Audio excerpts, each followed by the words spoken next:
વલસાડના લીમડા ચોક ખાતે વલસાડ તાલુકાનો જે પાનેરા છે ત્યાં લીમડા ચોક ખાતે શ્રીજીનું આગમન થવા જઈ રહ્યું છે. તિથોડ સ્થિત મનોજભાઈ વાઘવાનકર ત્યાંથી મંડળવાળા મૂર્તિ લઈ જાય છે.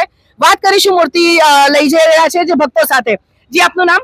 મારું નામ કેવિન પટેલ.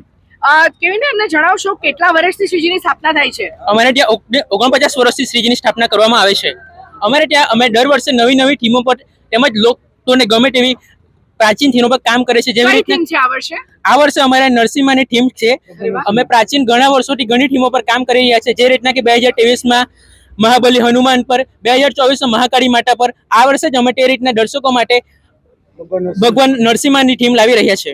જી, અને કેવિન, અમને જણાવશો કે 49 વર્ષ ઘણા વર્ષ કહેવાય, નાના બાળકોથી લઈને સૌ યુવાનો બી તમે બધા છો, કઈ રીતના કાર્યક્રમો થાય છે? અમારે ત્યાં ઘણા ટાઈપના કાર્યક્રમો થાય છે. જેમ કે આજે આગમન કાર્યક્રમ છે, દરરોજ અમારે ત્યાં આરતી થાય છે, અંતે મહાઆરતી થાય છે, વિવિધ ભજન કાર્યક્રમો થાય છે, તેમજ નાના બાળકો માટે આપણે રમત ગમતના કાર્યક્રમો કરીએ છીએ.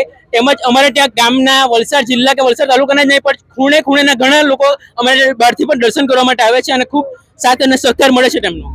કેવિન, હું જોઉં છું કે દર વર્ષે મોટી સંખ્યામાં યુવા વર્ગ તમારા ગામનો જે હોય છે એ મોટી સંખ્યામાં જોડાય છે. તો આજની યુવા પેઢીને શું સંદેશ આપશો જે તમારી એજના છે? મારી આજની યુવા પેઢીને એક જ વિનંતી છે કે બધાએ સૌએ સાથે મળીને સારી રીતના કામ કરવું જોઈએ, જેથી આપણા આવા તમામ નાના નાના મંડળો આગળ આવે અને લોકોને સારું કામ મળી રહે. જી, તો આ હતા કેવિનભાઈ, અને તમે મારી પાછળ જોઈ શકો છો કે જે ભગવાન નરસિંહાની અવતારમાં જે મૂર્તિ છે ને દર વર્ષે અલગ અલગ આપણી સંસ્કૃતિની થીમને લીમડા ચોકના મંડળના યુવાનો છે તેઓ આવરી લે છે. અને આપણે જોઈ શકીએ છીએ કે તે નાના બાળકોથી લઈને યુવાનો સૌ કોઈ આવ્યા છે ને જ્યારે શ્રીજીની સ્થાપના ત્યાં થતી હોય છે ત્યારે યુવાનો તો હોય જ છે તૈયારીમાં, પરંતુ ગામની મહિલાઓ, બહેનો, વડીલો સૌ કોઈને અમને સાથ સહકાર મળી રહે છે.